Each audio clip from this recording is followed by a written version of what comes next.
Hello and welcome to Morifa TV.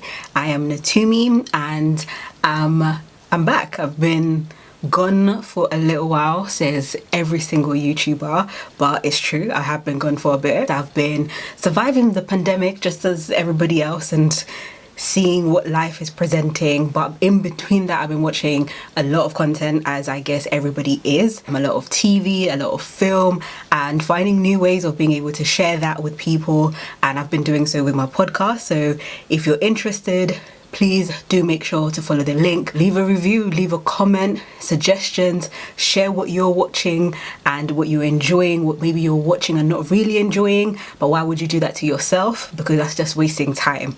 That's wasting your good. Don't waste your time. Don't waste your precious time. I want to be sharing a few thoughts about the film, the documentary feature film that I watched, I Am Samuel. Did show up during the Africa Emotion Film Festival. I've always been interested in checking it out. Never had the opportunity to be able to do so, but this year, because it's virtual, I've just really tried as much as possible to catch films that otherwise I would not have the opportunity to watch from the continent. I do want to give you a bit of a warning that there are going to be some spoilers, so if you've not had an opportunity to watch the film and you want to watch the film without any spoilers, this is your time to click off, go watch it and come back. For anybody who doesn't really mind for spoilers, they're not going to be heavy spoilers.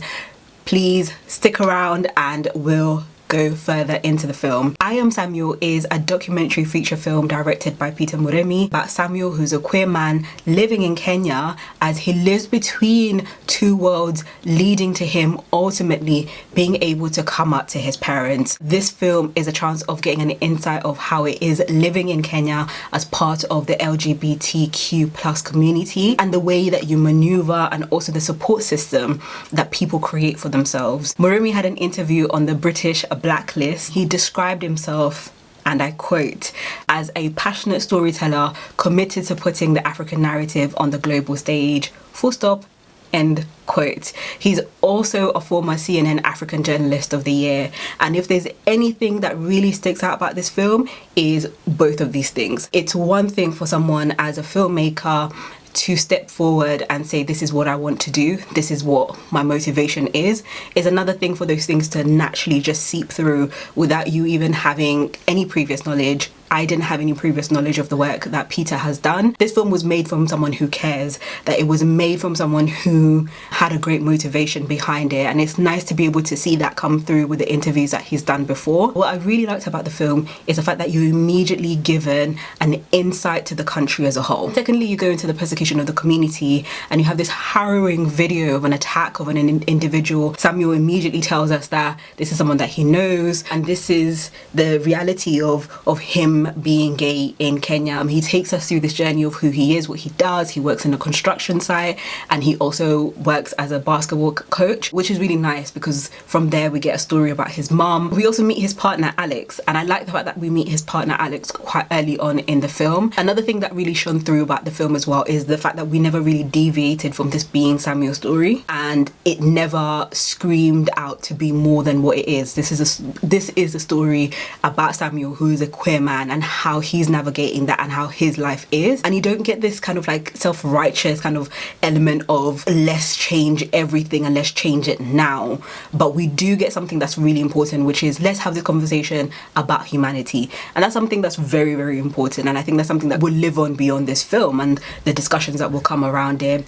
We get a chance to really know who Samuel is. We meet his family, we meet his friends. We get a really nice scene with his friends all together, you know, wider view of people, candid conversations of having to come back to your family, and there's a little bit of foreshadowing with what's going to come later on. And one person says that, you know, your sisters will always be very open to you coming out, your mother will, your father's a person who's going to struggle with it. We also have a really nice aerial shot while Samuel is back in the village. I could not go without missing this. Two shots like that, really nice aerial shots that happen.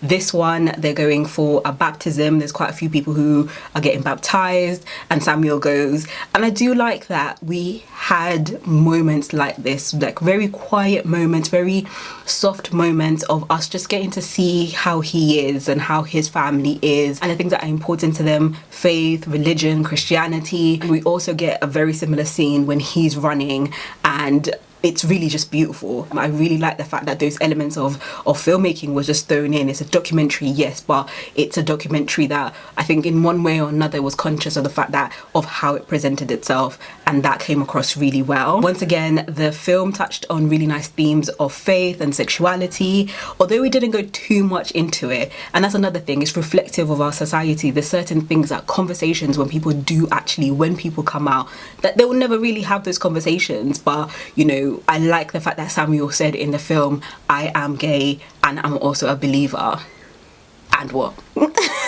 And the conversation just kind of like didn't go any further. And that's one thing I think as well, maybe for Peter, that he did consciously, that he didn't actually really try and interject. There wasn't too much of him asking questions from behind the camera. He only did that a few times. The film gives off a great feel and energy, you know, having made from a place of care. That's the one thing that really shone through for me. Sometimes when we get films about marginalized communities in Africa, there's the rush of either to respond or benefit from taboo subjects, or this film is going to be banned, so then there's going to be that thing of, oh, when we're promoting this in the West, Africa is so backwards, but you know, us the West, who we are so righteous, are going to watch this film and give you all the accolades. I absolutely enjoyed that. There's so many good points about this film. I could go on and on and on, but I'm not Erykah Badu. The running time is perfect. I'm telling you, when I say the running time is perfect, it got straight to the story. We had things happening throughout. Peter Dakwera, you did work in this film. Even the lingering shots that in many cases, and in some cases people tend to do, that could have been left on the cutting room floor. This film just balances it really, really well. It goes to show that there's elements that were really thought out, and the pacing and the tone is befitting of the final product that we got. A downside that came from this film was the one auntie. We had the spirit of an auntie in this film, and this is Alex's auntie, who took it upon herself to go and out him to his parents. We would say that we're having extra prayers for you, but we have other issues that we're praying for this 2020. The spirit of auntiness, may it just be released from you. This woman fully went and outed her nephew to the parents at the time that he was not ready to do so. So for anybody who feels that it's their duty, you are not to be the one to out someone. Let someone come out to you. Whatever she saw on Facebook, she could have kept on scrolling, and that's it. The reality is we do have insecurity when it comes to people who are from marginalized groups, and the fact that they need to be protected, and that protection needs to come from you. People are so higher than thou when it comes to faith and morality, but at the same time, humanity is really important. The fact that people should be protected, the fact that people don't need to be attacked. The film was outstanding. I really enjoyed it. I can only but recommend it to so many people, and shout it at the rooftops, at the top of my voice, that you need to check this film out. I am Samuel. I am hoping that it gets a bit more of a wider release, aside from the rounds that it's doing in festivals, that more people can be able to have opportunities to watch it. This would definitely be a perfect fit for streaming sites. The British Blacklist has a lovely interview with Peter Moremi. Check it out, have a read. If you've had a chance to watch the film, please let me know what you think about it, how you feel, what you enjoyed about the film as of now. The fact that you've stayed here and you've watched this, I really just want to say thank you, and I hope that I get to see you in another video. This is Mori for TV. I am Natumi. Bye.